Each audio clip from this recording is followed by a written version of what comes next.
اللهم صل على سيدنا ومولانا محمد وعلى سيدنا علي وسيدتنا فاطمة وسيدتنا زينب وسيدنا حسن وسيدنا حسين وعلى آله وصحبه وبارك وسلم فاطمة وسيدتنا زينب وسيدنا بسم اللہ الرحمن الرحیم۔ السلام علیکم ناظرین، پروگرام صبح نور کے ساتھ آپ کا میزبان نذیر احمد غازی حاضر ہے۔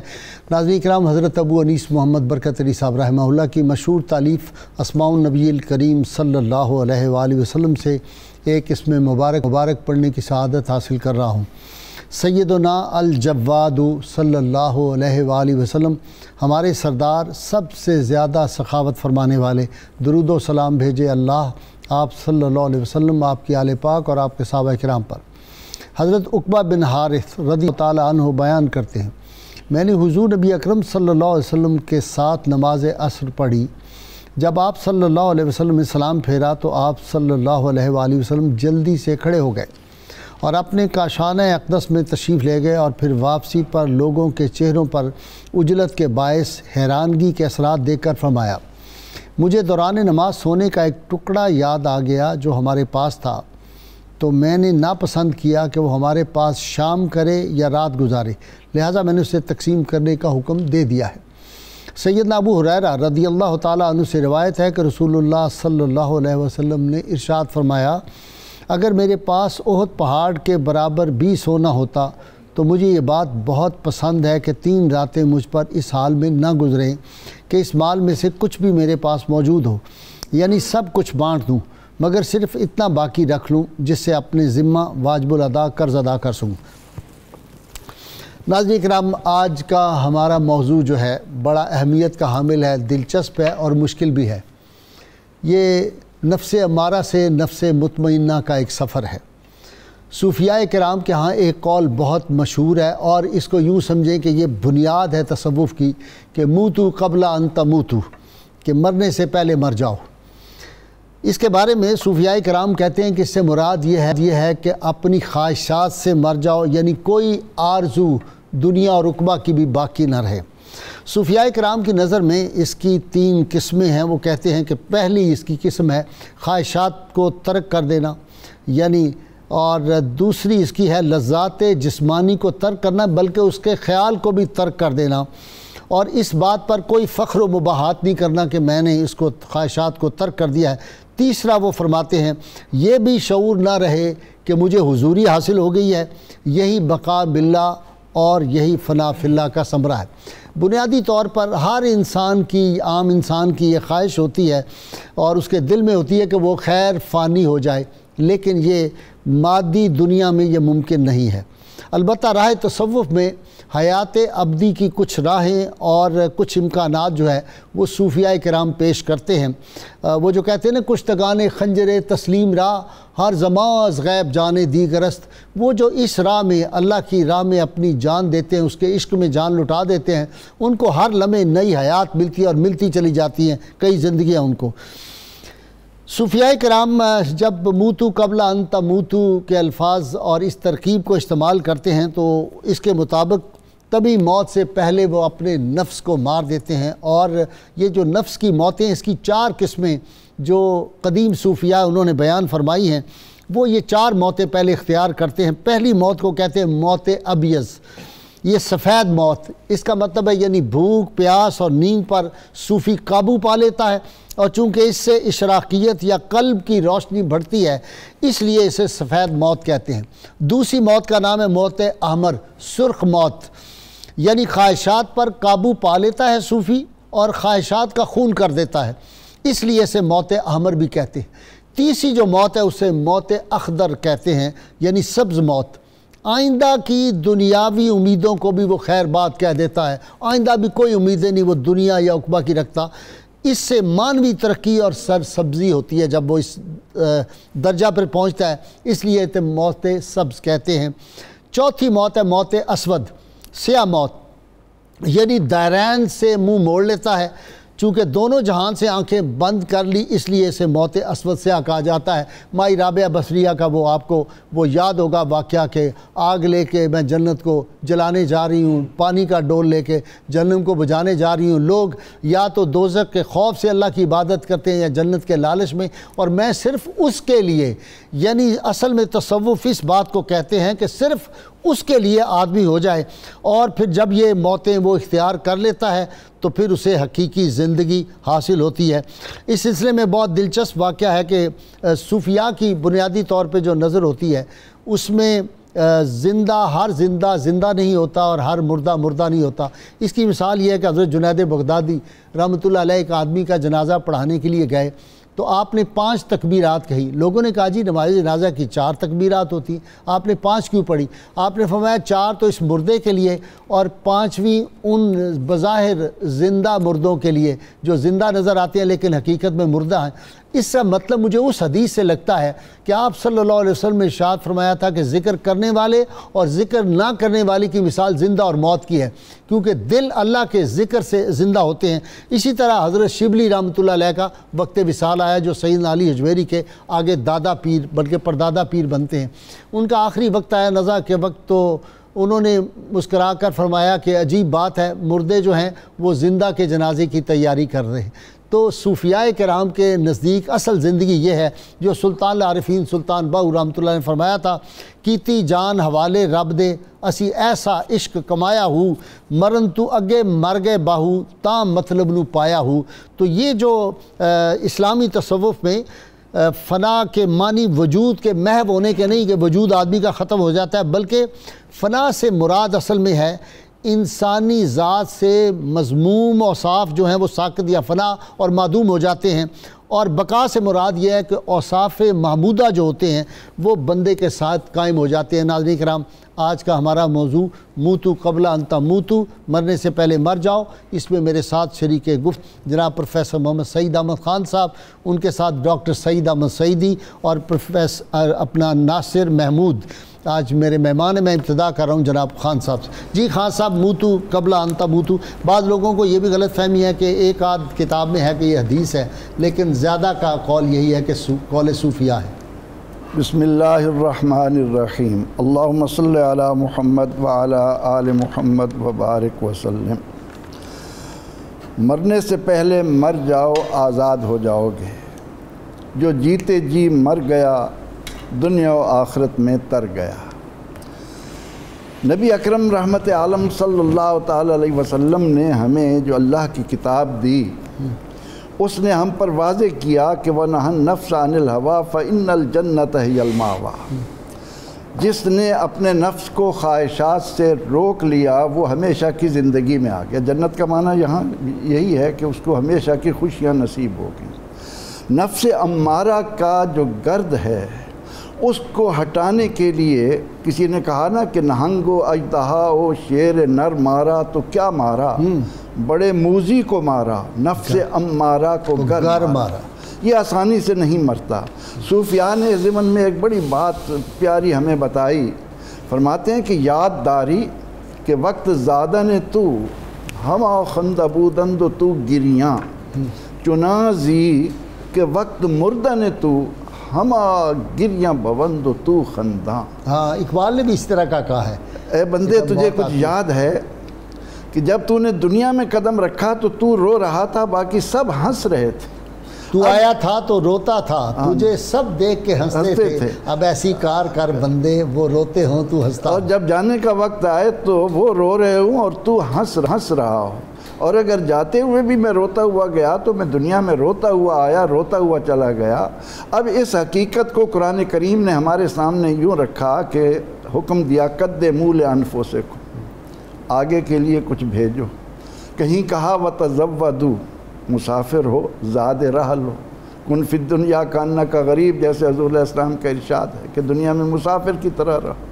بلکہ قرآن کریم نے ایک مقام پر لازم قرار دیا کہ کہ وَلْتَنْظُرْ نَفْسٌ مَا قَدَّمَتْ لِغَدٍ، یہ امر غائب ہے، والامر يدل علی الوجوب، یعنی ہر انسان پر یہ لازم ہے کہ وہ اس بات میں غور و فکر کرے کہ اس نے کل آنے والی زندگی کے لیے آگے کیا بھیجا ہے۔ یہ فکر جب تک انسان میں پیدا نہیں ہوتی، نبی رحمت صلی اللہ علیہ وسلم نے تصوف کی یہ بنیاد اپنے ان پیارے کلمات سے عطا فرمائی کہ آپ نے دعا مانگی، اللہم احینی مسکینہ وامتنی مسکینہ واحشرنی فی زمرۃ المساکین۔ اب حیات طیبہ آپ کی جب ہم دیکھتے ہیں تو آپ صلی اللہ علیہ وسلم نے احد کے مقام پر جس طرح سے اپنی جان آفرین کے حوالے کر دی، کیونکہ آپ کے لیے اعلان تھا کہ واللہ یعصمک من الناس، مگر ہم دیکھتے ہیں کہ ان حضرات نے مرنے سے پہلے یہ اپنے آپ کو مارا کہ اللہ کی راہ میں جانے دی، پھر اللہ نے وہ حیات ابدی ان کو زندگی دی کہ اگر حضرت حمزہ رضی اللہ عنہ کو سلام کیا جاتا ہے تو وہ سلام بھی دے رہے۔ حضرت داتا گنج بخش رحمۃ اللہ علیہ نے اپنی کتاب میں ایک جگہ لکھا کہ ان الصفا صفت الصدیق ان اردت صوفیا علی التحقیق، اگر تحقیقی طور پر صوفی کا مفہوم جاننا چاہتے ہو تو وہ تمہیں صدیق اکبر رضی اللہ عنہ سے ملے گا کہ انہوں نے کس طرح خواہشات نفس کو مارا کہ جب اللہ کے نبی علیہ السلام نے مال لانے کو کہا تو گھر میں کوئی چیز نہیں رہنے دی، ایک ٹاٹ اوڑھا۔ یہ تھی تصوف کی وہ شاندار مثال کہ دنیا کے اندر ہم کس لیے آئے ہیں۔ صوفیاء کہتے ہیں کہ انسان کے تین ساتھی، ایک ہمارے ساتھی ہمارے عزیز و اقارب دوست و احباب ہیں، ایک ہمارا ساتھی مال ہے، ایک عمل ہے۔ یہ بات جب انسان کی سمجھ میں آ جائے کہ مال میرا ساتھی ہے صرف جب تک روح چل رہی ہے، رشتہ دار ساتھی ہیں قبر تک ہے، اس کے بعد کا جو دائمی ساتھی ہے اس بات کی طرف جس انسان کی توجہ چلی جائے، اسی لیے کہا گیا کہ مٹا دے اپنی ہستی کو گر کچھ مرتبہ چاہے، دانا خاک میں مل کر گل و گلزار ہوتا ہے۔ اچھا ڈاکٹر، آپ کو شاید وہ اقبال کا شعر یاد ہو کہ جب آدمی مرد خاص کی خصوصیت ہے تبسم بر لب او، آخری نشان مرد مومن، نشان مرد مومن، باتو گویم جو مر گایا تبسم بر لب، ہاں بر لب او، اس کے پھر جو لبوں پہ تبسم ہوتا ہے۔ اچھا جی، حضرت حارثہ رضی اللہ تعالیٰ عنہ صحابی رسول فرماتے ہیں کہ میں نے اپنے نفس سے دنیا کو دور کر دیا، اب میری یہ حالت ہے کہ میں رب کے عرش کو بھی دیکھ رہا ہوں۔ جی بسم اللہ الرحمن الرحیم۔ وہ روایت ازل تو نفسی یعنی دنیا، میں نے اپنے آپ کو دنیا اور خواہشات دنیا سے الگ کیا۔ ازمات و نہاری و اسحر تو لیلی، دن میں نے روزے کی حالت میں گزارے اور راتیں میں نے قیام و سجود کی حالت میں گزاری، حتیٰ سرتو کا انی انظر الی عرش ربی بارزا، یہاں تک کہ میں اس مقام پر پہنچ گیا ہوں کہ میں اللہ کے عرش کو اپنی آنکھوں سے دیکھ رہا ہوں۔ اور اس سے اگلا مرحلہ یہ ہے کہ میں اہل جنت کو ملاقاتیں کرتے ہوئے دیکھ رہا ہوں اور اہل دوزخ کو آپس میں دست و گریبان ہوتے ہوئے دیکھ رہا ہوں۔ اب باعث بستامی کی بات یہاں بڑی ریلیونٹ ہے کہ جب میں پہلی دفعہ کعبے میں گیا تو میں نے کعبہ کو دیکھا، دوسری دفعہ جب گیا نفس کو مار لیا، میں نے کعبہ بھی دیکھا اور کعبے والا بھی دیکھا۔ جی سبحان اللہ۔ اچھا، اس حوالے سے جو موتو قبل ان تموتو ہمارا موضوع ہے، وحاسبو قبل ان تحاسبو، امام غزالی رحمۃ اللہ علیہ نے اس حوالے سے 4 اصول بیان کیے ہیں۔ پہلا اصول ہے، اگر آپ نے اپنے نفس کو اس لیول پر لے آنا ہے اور یہ شعور دینا ہے کہ موتو قبل ان تموتو کی لذت سے آشنا ہو سکے، تو 4 شرائط ہیں اس کے لیے، 4 درجے ہیں۔ نمبر 1 مشارطہ، ہر روز اپنے نفس کے ساتھ یہ شرط لگائے کہ آج میں تجھ سے گناہ سرزد نہیں ہونے دوں گا۔ ٹھیک ہے، پہلا مرحلہ۔ دوسرا مرحلہ مراقبہ، ٹھیک ہے، کہ صرف شرط لگا کے پھر غافل نہ ہو جائے، دن بھر اپنے نفس کی نگہبانی کرے کہ کہیں کوئی غلط بات، کوئی غلط فعل سرزد تو نہیں ہوا۔ اور تیسری چیز ہے محاسبہ۔ محاسبہ یہ ہے کہ رات کو سونے سے پہلے اپنے دن بھر کے اعمال کا جائزہ لے، جس طرح حضرت سری سکتی رحمۃ اللہ علیہ فرماتے ہیں کہ میں کئی مرتبہ دن میں آئینے میں اب دیکھتا ہوں کہ کہیں میرے گناہوں کی وجہ سے میری ناک سیاہ تو نہیں ہو گئی۔ یہ محاسبہ، اور محاسبہ نفس۔ اور چوتھا ہے مواخذہ، جب آپ محاسبہ کر لیتے ہیں تو اگر دن بھر کوئی غلط اعمال ہوئے ہیں تو پھر اس کی سزا اپنے نفس کے لیے تجویز کریں۔ سیدنا عمر فاروق اپنے پاؤں پہ درہ مار رہے ہیں، درہ مار رہے ہیں. حضرت آنف ابن قیس نے انگوٹھی جو ہے، انگلی جو ہے وہ جلتی ہوئی شمع کے اوپر رکھ دی، اور جب حدت محسوس ہوئی تو پیچھے ہٹا لی اور کہا میرے نفس تیرے اندر اتنی طاقت نہیں کہ تو ایک چراغ کی لو کی حدت برداشت کر سکے، تو جہنم کی آگ کو کیسے برداشت کرے.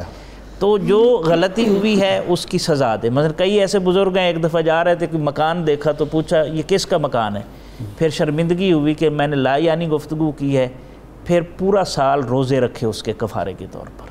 یہ محاسبہ ہے. اور اگر اچھا کام ہوا ہے تو پھر اس پر شکر ادا کرے. نبی رحمت صلی اللہ علیہ وسلم نے، امام آلوسی نے یہ حدیث روایت کی حضور صلی اللہ علیہ وسلم کے حوالے سے اس آیت کے ضمن میں، فَمَن يُرِدِ اللَّهُ أَن يَهْدِيَهُ يَشْرَحْ صَدْرَهُ لِلْإِسْلَامِ، کہ اللہ تعالیٰ جس کی ہدایت کا سامان پیدا کرنا چاہتا ہے اسلام کے لیے اس کا سینہ کھول دیتا ہے. تو عرض کی گئی کیف شرح یا رسول اللہ صلی اللہ علیہ وسلم، یہ شرح صدر کیسے نصیب ہوتی ہے؟ تو آپ صلی اللہ علیہ وسلم نے فرمایا الانابۃ الی دار الخلود، دائمی جو گھر ہے نا اس کی طرف جب آپ کا رجوع ہو جائے، آپ کی توجہ یاد رہے، آپ کو ہر لمحہ یاد رہے اور آپ کی توجہ اس طرف منعطف ہو جائے، متوجہ ہو جائے، تو یہ پہلا درجہ ہے. والتجافی عن دار الغرور، اور جو دھوکے کا گھر ہے اس سے آپ کے مزاج میں کنارہ کشی آ جائے، اجتناب آ جائے. اور والاستعداد للموت قبل لقاء الموت، موت کی ملاقات سے پہلے آپ موت کی تیاری میں ہوں.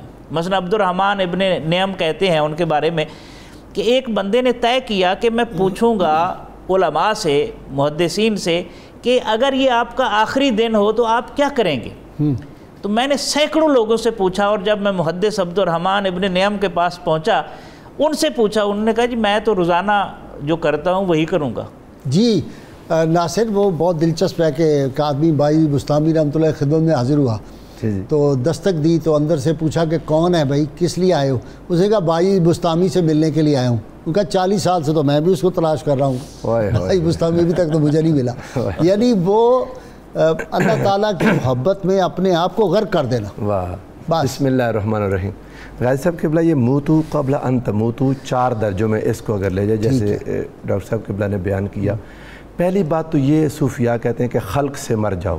ٹھیک ہے، اللہ کے علاوہ کسی سے بھی امید نہ رکھے، جو امید ہو وہ رب ذوالجلال سے ہو، تو انسان ہر وقت اللہ کی طرف متوجہ رہتا ہے. اس ضمن میں حضرت امام حسن مجتبیٰ کرم اللہ علیہ السلام و رضی اللہ تعالیٰ عنہ کا ایک واقعہ ذہن میں آتا ہے کہ آپ کو جو خمس میں سے جو آپ کا حق ملتا تھا حضرت معاویہ کی طرف سے، ایک دفعہ دیر ہو گئی، تاخیر ہو گئی کافی، تو آپ نے ارادہ کیا کہ میں خط لکھوں انہیں. رسول اللہ صلی اللہ علیہ وآلہ وسلم آپ کو خواب میں ملے اور فرمایا کہ بیٹے کیا حال ہے؟ عرض کرنے لگے، اپنی مشکل عرض کی کہ فرمایا کہ میں نے تو، تم نے قلم دوات منگوائی ہے لکھنے کے لیے؟ عرض کی جی ہاں یا رسول اللہ.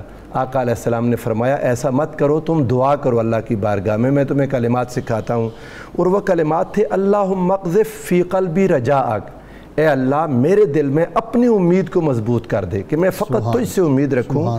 وقت رجائی عمن سواکا، اور تیرے علاوہ کسی سے بھی اگر میری امید ہے تو اس کو قطع کر دے، کاٹ دے. حتیٰ لا ارجو احدا غیرکا، حتیٰ کہ میں تیرے سوا کسی سے بھی امید نہ رکھوں. یہ پہلی چیز ہے کہ اپنے آپ کو خلق سے انسان مر جائے، مخلوق سے اپنے آپ کو کاٹ دے. دوسرا درجہ یہ ہے کہ انسان اپنی خواہشات سے مر جائے، اپنی خواہشات، اپنی تمنائیں، اپنی محبتیں، ان سے انسان مر جائے، مردے کی طرح ہو جائے. جیسے حضور سیدی غوث اعظم رضی اللہ تعالیٰ عنہ نے فرمایا کن عند ربک کل میت عند الغسال، اپنے رب کے ہاتھ میں ایسے ہو جاؤ جیسے میت غسال کے ہاتھ میں ہوتا ہے، جو نہلانے والا اس کا غسال، اسے جس طرف موڑتا ہے میت مڑ جاتی ہے. میت کا اپنا کوئی مرضی نہیں ہوتی، اپنی رائے، مرضی، خواہش سب کچھ ختم کر کے اللہ کے حضور ایسے ہو جاؤ. تیسری چیز یہ ہے کہ انسان اپنے ارادے سے مر جائے، کسی چیز کا ارادہ نہ کرے، اپنی زندگی کے ہر معاملے میں اللہ کے ارادے کو کار فرما دیکھے. اللہ کا ارادہ جب اس کی زندگی کی ہر شے میں ہو جائے گا. اب رب ذوالجلال اگر اس کو بیمار رکھتا ہے تو یہ بیماری میں خوش رہے، راضی برضا، راضی برضا، جو رب فیصلہ کر دے، جو کربلا والوں نے کر کے دکھا جو کمال کر دیا کہ یا ایتھا النفس المطمئنہ ارجعی الی ربک راضیۃ مرضیہ، اے نفس مطمئنہ اپنے رب کی طرف لوٹ اس حال میں کہ تو اس سے راضی ہو اور وہ تجھ سے راضی ہو۔ یعنی نفس راضیہ تو یہ ہے کہ انسان اللہ کے ہر امر، ہر فیصلے، ہر رضا پر راضی ہو جائے، خواہ وہ انسان کی تکلیف ہو یا انسان کی راحت ہو، ہر چیز کو گلے لگائے کہ میرے محبوب کی طرف سے۔ پھر آواز آئے گی فادخلی فی عبادی وادخلی جنتی، سبحان اللہ۔ لیکن اس سے پہلے ایک مقام ہے غازی صاحب قبلہ، جب راضیتاً میں تو یہ ہے کہ بندہ رب کی ہر رضا پر راضی ہو گیا، تو اگلا درجہ مرضیہ کیا ہے؟ مرضیہ یہ ہے کہ جب بندہ رب کی رضا پر راضی ہوگا تو وہ مقام آئے گا کہ جو اس بندے کی رضا ہوگی رب اس پر راضی ہو جائے گا۔ خود ہی کو کر بلند اتنا کہ ہر تقدیر سے پہلے خدا بندے سے خود پوچھے بتا تیری رضا کیا ہے۔ یہ مرضیہ کا مقام ہے۔ جب اس مقام پر ہوگا تو اللہ رب العزت اسے اپنے بندوں میں داخل فرما کے اپنی اعلیٰ جنت میں داخل فرمائے گا۔ اور یہاں بھی ایک نشانہ ہے، اشارہ ہے مومنین کے لیے کہ جنت میں داخلے سے پہلے اللہ کے بندوں میں شامل ہونا بہت ضروری ہے۔ جب اللہ کے بندوں میں گنا جائے گا پھر جنت میں جائے گا۔ اس کے بعد اگلی بات یہ ہے کہ انسان اپنے آپ سے مر جائے۔ آخری درجہ یہ ہے کہ انسان اپنی ذات سے بھی فنا ہو جائے۔ باجزید کو 40 سال سے تلاش کر رہا ہوں۔ واہ واہ واہ، اپنی خبر بھی کہ میں وہاں کس طرح، وہ شعر تو آپ ہی پڑھیں گے، جہاں سے مجھ کو اپنی بھی خبر نہیں آتی۔ یعنی ایک مقام وہ آتا ہے، جیسے حضور علیہ السلام نے اس کو مقام احسان سے فرمایا کہ حضرت جبریل امین نے پوچھا مل احسان، آقا نے فرمایا الاحسان ان تعبد اللہ کانک تراہ، احسان یہ ہے کہ تو اللہ کی عبادت ایسے کر گویا تو اسے دیکھ رہا ہے۔ فإن لم تکن تراہ فإنہ یراک، اگر تم اسے نہیں دیکھ رہے تو پھر وہ تمہیں دیکھ رہا ہے۔ یہاں ایک بہت ہی لطیف نکتہ ہے، حضرت سلطان باؤ رحمۃ اللہ علیہ جن کا آپ نے شروع میں شعر بھی پڑھا، کیتی جان حوالے رب دے، اساں ایسا عشق کمایا ہوں مرن تو اگے مر گے باؤ تا مطلب نو پایا ہوں۔ وہ یہ کہ آپ فرماتے یہ ہیں کہ فَإِن لَمْ تَكُن کانا یکونوں کی بحث کرتے ہیں، کانا ناقصہ، کانا تامہ، تفصیل ہے۔ آپ فرماتے ہیں کہ دو معنی ہو گئے، فَإِن لَمْ تَكُن، ایک ترجمہ ایسے فَإِن لَمْ تَكُن تَرَاهُ، اگر تو اسے نہیں دیکھ سکتا تو یہ سمجھو کہ وہ تمہیں دیکھ رہا ہے۔ اور اگر یہ کانا ناقصہ ہے تو معنی یوں بنے گا فَإِن لَمْ تَكُن، اگر تم خود نہ رہو ترا ہو تو اسے دیکھ لو گے۔ اگر تم اپنی خواہشات کو مٹا دو، اگر تم اپنی تمناؤں، محبتوں، چاہتوں کو اللہ کے حضور ختم کر دو تو وہ لمحہ آئے گا کہ تم عبادت میں رب ذوالجلال کو دیکھو گے۔ اچھا جی خان صاحب، بہت دلچسپ واقعہ ہے۔ باجی بستامی رحمۃ اللہ علیہ کو عروج حاصل ہوا، کیونکہ کہتے ہیں نا کہ معراج تو صرف انبیاء کو ہوتی ہے جسم کے ساتھ جو ہے، اور آپ صلی اللہ علیہ وسلم کی جو معراج ہے وہ سب سے افضل ہے، باقی صوفیاء کو عروج ہوتا۔ روحانی عروج ہوا تو کہتے ہیں عرش کے پاس پہنچے تو پوچھا گیا کہ کون ہو، کدھر آئے ہو؟ انہوں نے کہا جی میں اللہ سے ملاقات کے لیے آیا ہوں۔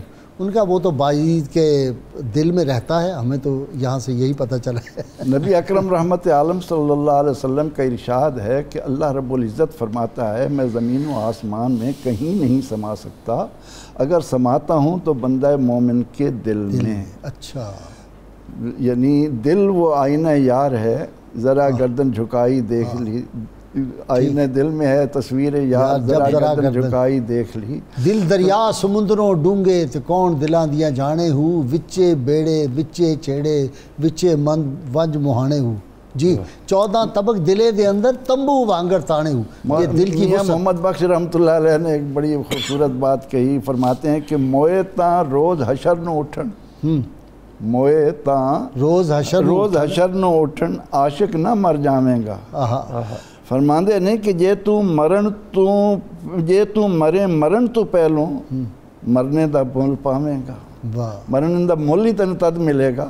باجزید بستامی رحمۃ اللہ علیہ تو اپنے آپ کو اللہ کی ذات میں اس طرح فنا کر چکے تھے کہ ان کی زندگی میں ان سے یہ کلمہ بھی نکل گیا کہ سبحانی ما عظم شانی۔ ان کا مرتبہ مقام، ایک عام آدمی جب اس طرف قدم اٹھاتا ہے اور یہ دیکھتا ہے کہ میری زندگی کیا ہے، قرآن کہتا ہے وہ قیامت کے دن کہے گا ما لبثوا غیر ساعہ، اس ایک لمحے کے لیے جو ہم دنیا میں آئے ہیں، میں نے جب دنیا میں قدم رکھا، ایک کان میں اذان ہوگی، ایک میں اقامت ہو گئی، جب میں مرا تو جماعت کھڑی ہے، اذان نہیں ہے، اقامت نہیں ہے، اس وقت بتا دیا گیا کہ اے انسان تو جو دنیا میں آیا ہے صرف تیری جماعت کھڑی ہونے کی دیر ہے۔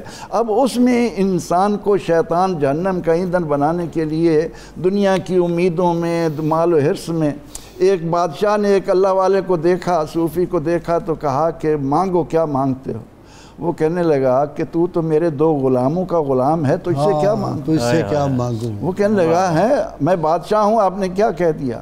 فرمایا کہ ہارون رشید کو کہا تھا حرص سے دنیا تیرے اندر ہے، یہ میرا غلام ہے، دوسری لمبی امیدیں تو باندھتا ہے، یہ میرے غلام ہے، تو میرا غلام ہو کر۔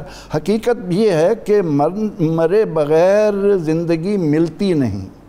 مولانا روم علیہ رحمہ جن کے تار شمس تبریز نے جب ہلائے اور بے ساختہ ان کی زبان سے نکلا کہ بشنو از نے چوں حکایت می کند وز جدائی ہو شکایت می کند، تو اس طرف جب آئے ہیں تو پھر آپ نے ایک مثال اس میں موتو قبل ان تموتو کے متعلق دی کہ ایک سوداگر نے ایک طوطا پال رکھا تھا، وہ کلام کرتا تھا، وہ ایک جگہ جب جانے لگا وہ علاقہ اس طوطے کا تھا، تو طوطے نے کہا کہ جناب جب آپ وہاں جائیں گے تو میرا طوطوں کو سلام کہہ دینا، وہاں میرے ہم جنس ہیں ان سے میرا سلام چین کے طوطے، انہیں بتا دینا کہ آپ کا ایک ساتھی قید میں ہے۔ وہ جب گیا اور اس نے جا کر کہا تو دیکھا کہ سب سے پہلے ایک طوطا گرا اور مر گیا، پھر سارے اس طرح گر گئے۔ اسے بڑا افسوس ہوا۔ واپسی پر اس طوطے کو جب اس نے بتایا کہ تو نے یہ کیا پیغام دیا، وہاں تو میں نے اپنی آنکھوں سے یہ منظر دیکھا، یہ سنتے ہی وہ طوطا بھی وہیں مر گیا۔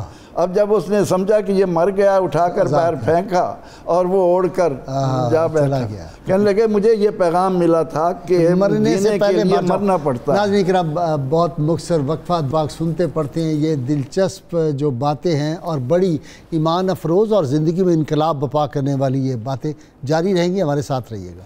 اللہم صلی علی سیدنا و مولانا محمد وعلی سیدنا علی و سیدتنا فاطمہ و سیدتنا زینب و سیدنا حسن و سیدنا حسین وعلی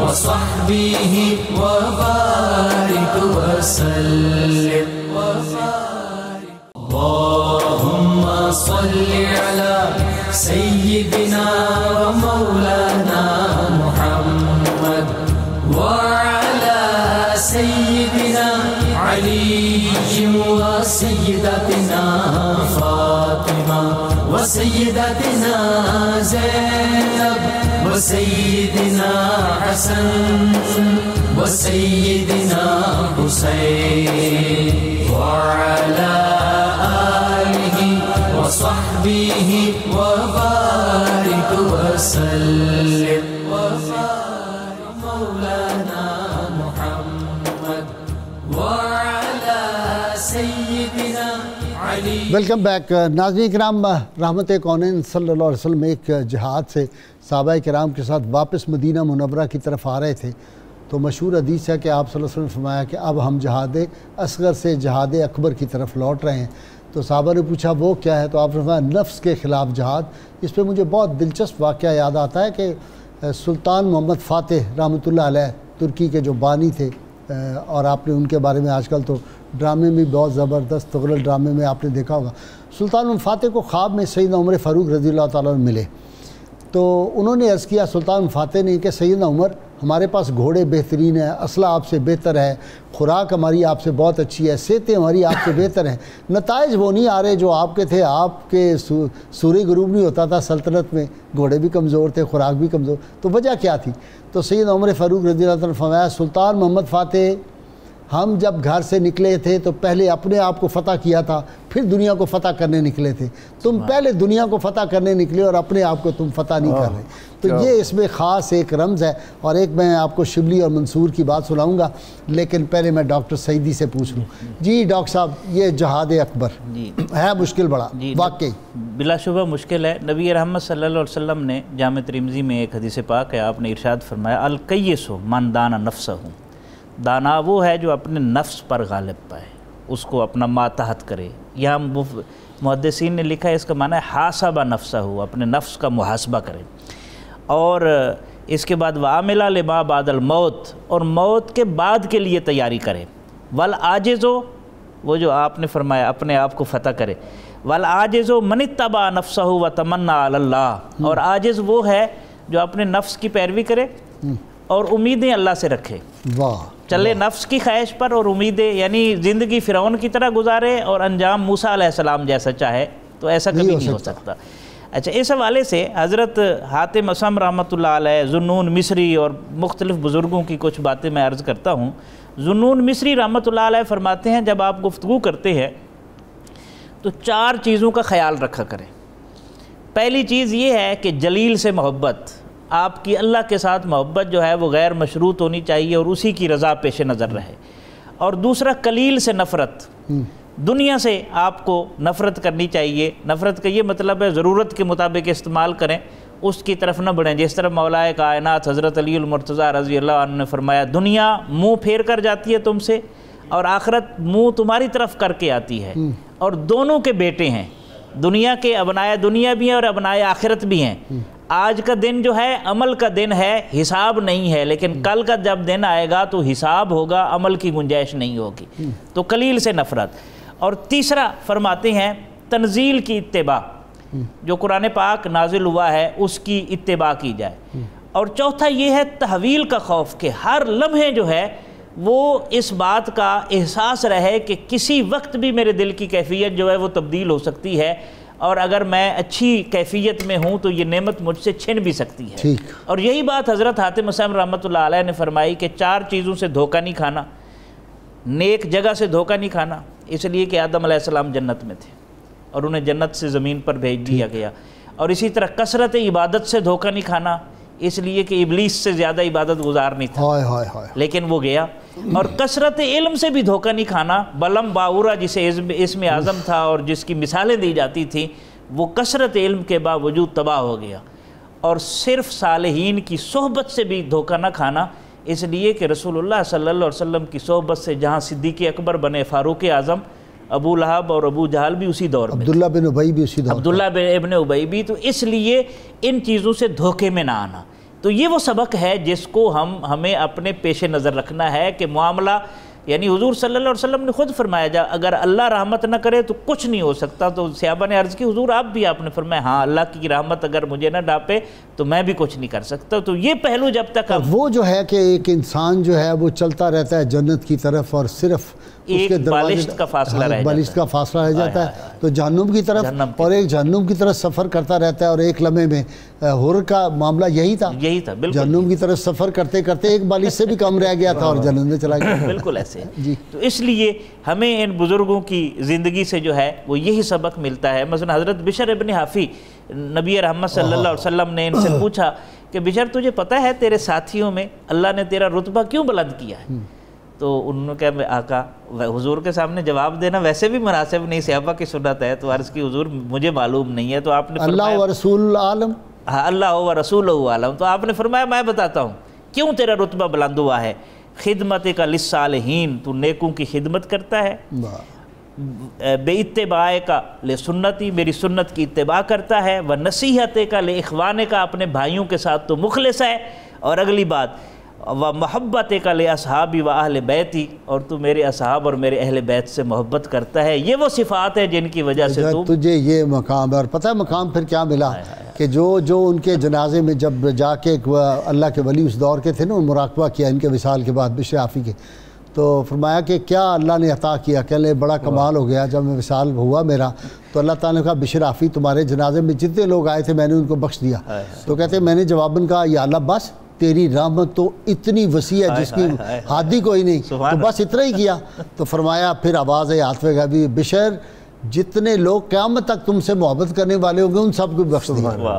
اچھا جی ناصر. مولا علی قاری رحمۃ اللہ علیہ نے جب اس جملے کا انہوں نے کہا کہ یہ صوفیاء کے اس قول کا معنی یہ ہے کہ موتو اختیاراً قبل ان تموتو اضطراراً، واہ اپنے اختیار سے مر جاؤ، واہ یہ افضل ہے اس سے پہلے کہ مجبور ہو جاؤ اور پھر موت تو آگے پیچھے اس کا لمحہ ہونا نہیں. اب یہی ہے کہ اولیاء اور صوفیاء نے کیا کیا، انہوں نے فقر اختیار کر لیا اس سے پہلے کہ اضطرار میں بدلے. واہ. اب وہ جو اختیار تھا نا، حضور سیدی غوث اعظم رضی اللہ تعالیٰ عنہ سے کسی نے پوچھا یہ فقر ایک یہ ہے کہ انسان مجبور اور دنیا کی خواہش رکھتا ہے لیکن پاس کچھ ہے نہیں، یہ تو دنیا دار ہے. عبد الرحمن بن عوف واہ 20 کھانے سامنے پڑے اور رونا شروع کر. سبحان اللہ سبحان اللہ سبحان اللہ. جی. اور خود رسول اللہ صلی اللہ علیہ وآلہ وسلم اپنے صحابی حضرت مصعب ابن عمیر کو دیکھ کے رو پڑے آقا کہ اور حضور کو یاد آیا کہ یار کیا معاملہ تھا اس کا، کتنا صبح اور لباس تھا، شام کو اس کا اور لباس تھا، اسلام میں آ کے اس نے اپنا یہ حال کر لیا. حضور علیہ الصلوۃ والسلام نے فرمایا، اور یہ تو اس طرح کے واقعات حضرت ابو ہریرہ رضی اللہ تعالیٰ عنہ کے سامنے کسی نے بھنا ہوا گوشت رکھا تو اس کو کھانے سے پہلے رو پڑے. ان سے پوچھا قبلہ کیوں روئے ہیں؟ آپ نے فرمایا ہم سے پہلے جو گزر گئے تھے اللہ کی قسم ہم سے بہت اچھے تھے، انہوں نے کبھی ایسا نہیں کھایا. عبداللہ بن عمر کھانا تیار، کھانے لگے، روزہ کھولنے لگے، رونا شروع کر دیا، رات کھینچ لیا کہ سرکار 3 دن فاقے آپ کو آتے تھے. واہ جی. حضور سیدی غوث اعظم رضی اللہ تعالیٰ عنہ سے کسی نے پوچھا کہ فقیر صابر افضل ہے یا امیر شاکر، صبر کرنے والا فقیر یا شکر کرنے والا امیر؟ آپ نے فرمایا ان دونوں سے فقیر شاکر. واہ. شکر کرنے والا فقیر. آپ نے کہا فقیر صبر کیوں کرتا ہے؟ فقر کوئی عذاب اور بلا تھوڑا ہی ہے کہ اس پر صبر کیا جائے، فقر اللہ کی نعمت ہے کہ جس پر شکر ادا کیا جائے. کیوں؟ حضور علیہ الصلوۃ والسلام نے ارشاد فرمایا رب اشعث اغبر مدفوع بالابواب، کئی لوگ جن کے بال پراگندہ ہوتے ہیں دروازوں سے ان کو لوٹا دیا جاتا ہے، ان کا حال یہ ہے لو اقسم علی اللہ لابرہ، وہ اللہ کی قسم اٹھا لے نا تو اللہ ان کی قسم کو پورا کرتا ہے. اب قسم 2 طرح سے، ایک تو یہ کہ وہ قسم اٹھا کر خدا سے کچھ مانگے کہ اے اللہ تجھے تیری قسم تو فلاں چیز عطا کر، خدا عطا کرتا ہے. ایک یہ کہ وہ خدا کی قسم اٹھا کر کوئی خبر دے دیں کہ اس طرح ہو جائے گا، ہوگا، اللہ ان کی خبر پوری کر دیتا ہے. اور جیسے حضور غوث الحق بہاءالحق ملتانی رحمۃ اللہ علیہ، ان کو ایک بڑھیا ملی، اس نے کہا کہ وہ کسی طرف جا رہے تھے، اس نے کہا واپس آ جاؤ ورنہ اللہ کی قسم میں اللہ سے کہہ کے بارش کروا دوں گی. اور وہ مانتے تھے کہ اللہ کے ایسے بندے ہوتے ہیں کہ وہ اللہ کی خاطر جو بات کر دیں اللہ ان کی زبان جو بن جاتا ہے اس درجے پہ پہنچ جاتے ہیں. اس حدیث پاک میں ہاتھ بن جاتا ہے، زبان بن جاتا ہے، آنکھیں بن جاتا ہے، کان بن جاتا ہے، قدم بن جاتا ہے جسے چلتے ہیں وہ منزل. اور یہ تو قرب نوافل ہے. آقا علیہ السلام نے جو بیان فرمایا کہ لا یزال عبدی حتی یتقرب الی بالنوافل، جس کو نوافل کا قرب ملتا ہے خدا اس کی ساری یہ چیزیں بن کے رب ذوالجلال اس کو وہ قوتیں عطا کرتا ہے جن کا وہ کوئی انسان تصور نہیں کر سکتا. اور جس کو قرب فرائض مل جائے اس کا کوئی کیا سوچے گا. حضور سیدی غوث اعظم رضی اللہ تعالیٰ عنہ فرماتے تھے نظرت الی بلاد اللہ جمعا کخردلۃ علی حکم اتصالی، کہ میں اللہ کی ساری کائنات کو اپنی ہتھیلی پر ایسے دیکھتا ہوں کیونکہ اپنی ذات نہیں نا بیچ میں نہیں. اچھا جی خان صاحب، اقبال نے کہا کہ موت کو سمجھے ہے غافل اختتام زندگی، ہے یہ شام زندگی صبح دوام زندگی. مجھے یاد آتا ہے وہ سیدہ رابعہ بصریہ اور شفیق بلخی، بعض اوقات کسی نے اور صوفیاء سے بھی اس کو جو منسوب کیا ہے کہ وہ پوچھا کہ آپ بتائیں بلخ کے لوگ کیا کرتے ہیں، تو انہوں نے کہا مل جائے تو شکر کرتے ہیں، نہ ملے تو صبر کرتے ہیں. تو مائی صاحبہ سے کہا کہ آپ بتائیں بصرہ کے لوگ کیا کرتے ہیں. انہوں نے کہا یہ کام جو آپ کے بلخ کے لوگ کرتے ہیں یہ تو بصرہ کے کتے بھی کرتے ہیں. تو انہوں نے کہا پھر آپ کے لوگ کیا کرتے ہیں کہ نہ ملے تو شکر کرتے ہیں، مل جائے تو بانٹ دیتے ہیں. کیا کہنے جی، حضرت رابعہ بصریہ انہوں نے بھی یہ رمز موتو قبل ان تموتو کی اس طرح سمجھائی.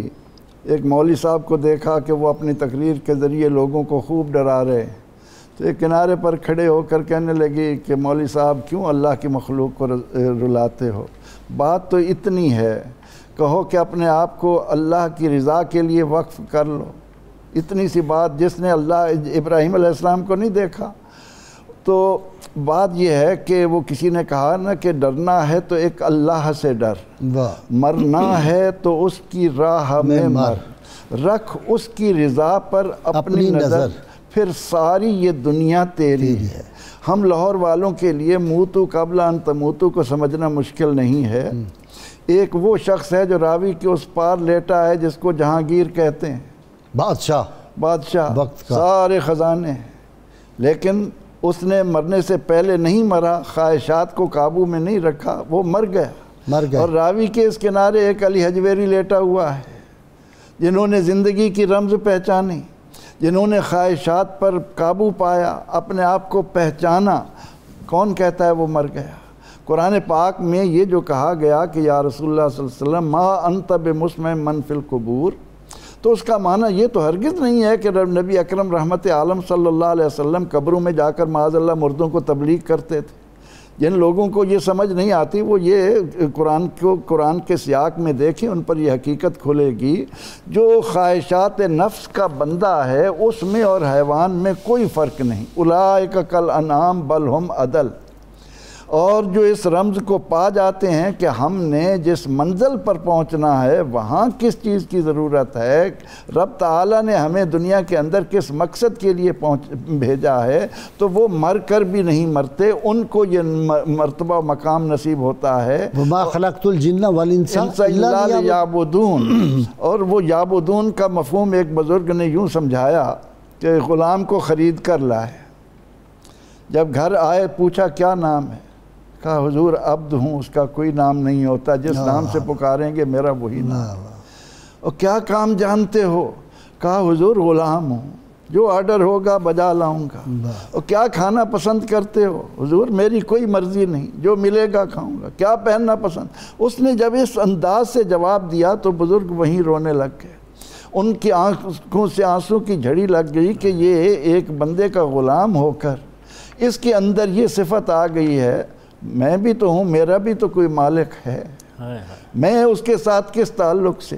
تو جس دن انسان کے ذہن میں یہ بات آ جائے کہ میں اس دنیا میں چند روز کے لیے کس لیے آیا ہوں، تو پھر وہ یہ ہے کہ وَنَهَى النَّفْسَ عَنِ الْهَوَىٰ فَإِنَّ الْجَنَّةَ هِيَ أَمَّا مَنْ خَافَ مَقَامَ رَبِّهِ وَنَهَى النَّفْسَ عَنِ الْهَوَىٰ فَإِنَّ الْجَنَّةَ هِيَ الْمَأْوَىٰ۔ قرآن کریم بار بار یہ بتا رہا ہے کہ وَمَا هَٰذِهِ الْحَيَاةُ الدُّنْيَا إِلَّا لَهْوٌ وَلَعِبٌ۔ کسی دیوانے نے دیوار پر سورج کی روشنی پڑی ہوئی اسے چمک دیکھا تو کہا دیوار چمک رہی ہے، لیکن تھوڑی دیر کے بعد جب سورج ڈھلنے لگا وہ دیوار سیاہ ہوگی، اپنی حالت پر آ گئی۔ تو یہی حال انسان کی زندگی کا ہے۔ ہر انسان کی زندگی میں ٹرننگ موڑ آتا ہے، پوائنٹ آتا ہے، لیکن بات یہ ہے کہ وہ حسن بصری رحمۃ اللہ علیہ کے متعلق ہے نا کہ وہ جواہرات لے کر گئے تو کسی نے کہا کہ آج بادشاہ مصروف ہے اور وہ مصروفیت دیکھنے کے قابل ہے، انہیں ایسی جگہ پر بٹھا دیا گیا جہاں سے وہ اس منظر کو دیکھ سکیں، انہیں کوئی نہ دیکھے۔ تو انہوں نے دیکھا کہ ایک قبر ہے، اس کے اوپر سنہری زرین وفد خیمہ تنا ہوا ہے۔ سب سے پہلے وہاں پر سپہ سالاروں کی ایک جماعت آئی، اس نے چکر لگایا۔ اس کے بعد طبیبوں ڈاکٹروں کی جماعت آئی، انہوں نے چکر لگایا۔ پھر دانشوروں کی جماعت، حسن بصری کا ہے، حسن بصری کا ہے۔ پھر خواتین آئیں حسینہ جمیلہ اور ان کے ہاتھوں میں۔ آخر میں بادشاہ آیا اور آ کر کہنے لگا کہ اے میرے پیارے بیٹے، تو مجھے دنیا میں ہر شے سے عزیز تھا، لیکن کسی ایسی انسین نظر نہ آنے والی طاقت نے تجھے مجھ سے جدا کیا ہے۔ اگر مجھے معلوم ہو جائے کہ وہ کسی سے ڈر کر تجھے دے دے گا، سپہ سالار موجود ہے۔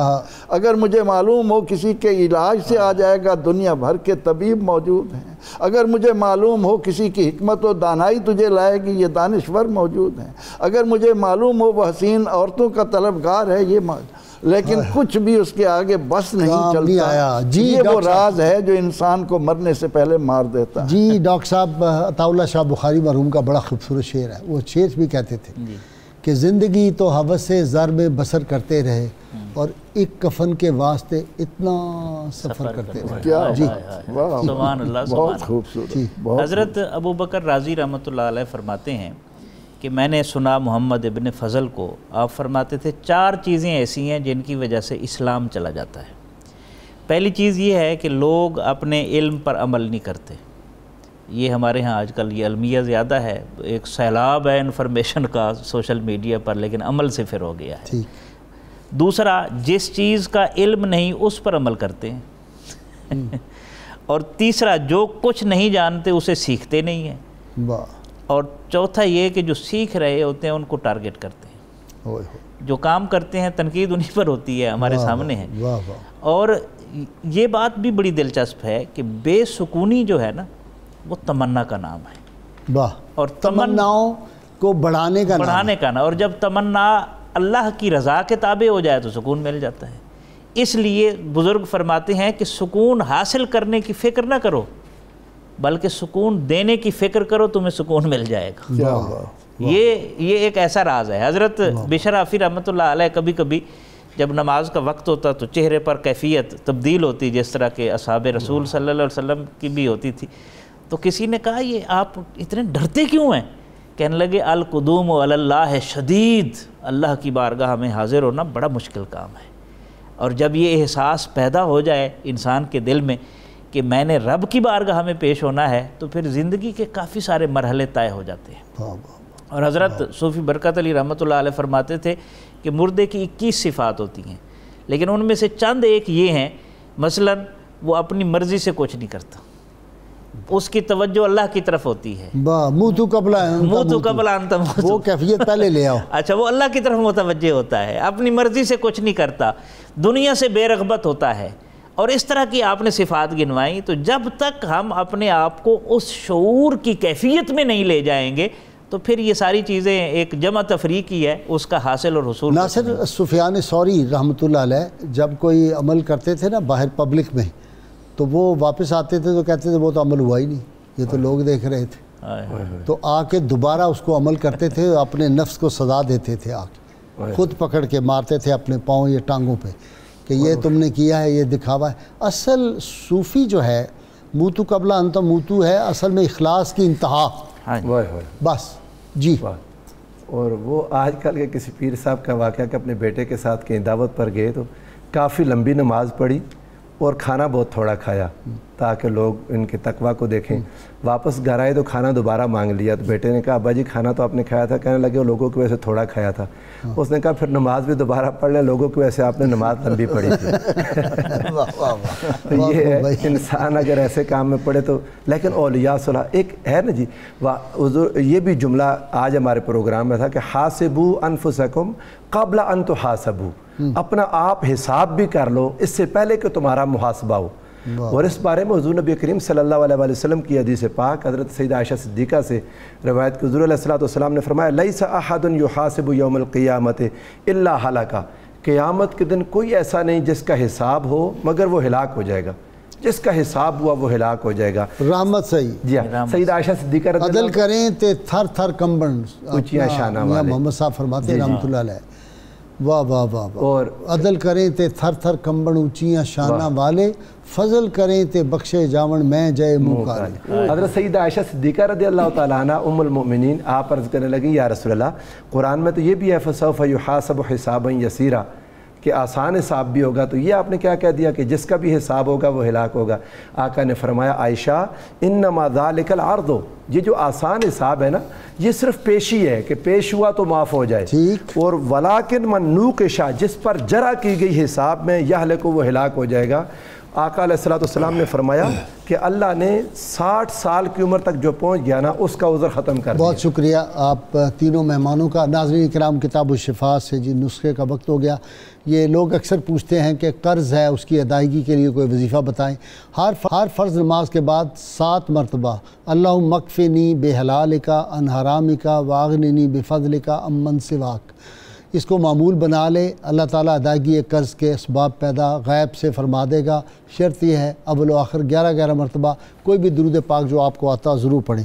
سیدنا امام جعفر صادق علیہ السلام فرماتے ہیں اپنے اہم امور میں ان لوگوں سے مشورہ لو جو خوف خدا کی دولت سے مالا مال ہوں۔ آج کے روزنامہ 90 آج کا ہمارا جو موضوع تھا موتو قبلہ انت موتو، اس میں مرنے سے پہلے مر جاؤ پہ بہت زبردست مضمون ہے، ضرور پڑھیں۔ اللہ تعالیٰ سے دعا ہے اللہ تعالیٰ ہمیں حضور رحمۃ اللہ عالمین صلی اللہ علیہ وسلم کی غیر مشروط محبت لا محدود فداری نصیب فرمائے۔ آج جمعے کا روز ہے، درود کثرت سے پڑھا کریں۔